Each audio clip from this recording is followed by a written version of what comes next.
સર્વે મુક્તોને હૈયાના હેતથી જય સ્વામિનારાયણ. કહત હે ગોપાળાનંદ, વાતો ચાર સર્જે ચમત્કાર.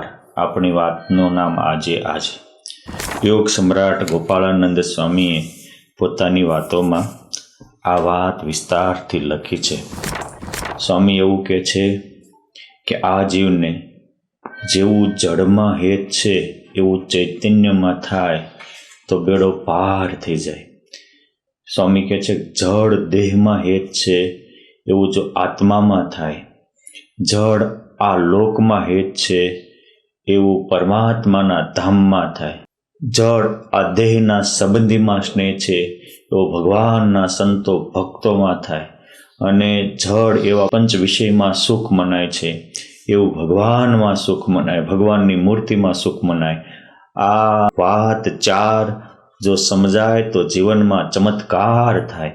માટે આપણું કેમ જો અસત્યમાંથી પ્રીતિ તોડી અને સત્ય એવા આત્મા પરમાત્મામાં અને ભગવાનના ધામમાં કરશું તો બહુ મોટું કામ થઈ જશે.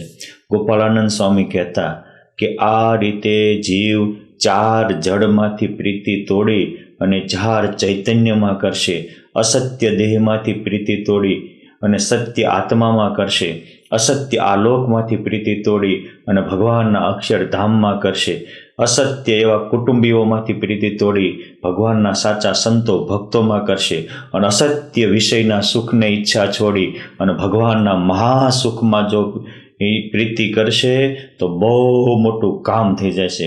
માટે આપણે પણ જો સુખિયા થવું હોય, આ લોકોમાં સુખિયા રહેવું હોય અને પરલોકમાં પરમાનંદની પ્રાપ્તિ કરવી હોય તો આ ચાર અસત્ય અને જળ સુખને છોડી અને યુગો સુધી આપણને સાથ સહકારો આપનાર, યુગો સુધી આપણા આત્માને પરમાનંદથી ભરી દેનાર એવા સત્ય એવા આત્મા, સત્ય એવા પરમાત્મા, સત્ય એવા ભગવાનના સંતો ભક્તો અને સત્ય એવી ભગવાનના સંબંધી સુખની ઈચ્છા રાખો. આજના સંકલ્પ એ કાલનું જીવન બને છે. જેવું ચિંતન એવું જીવન.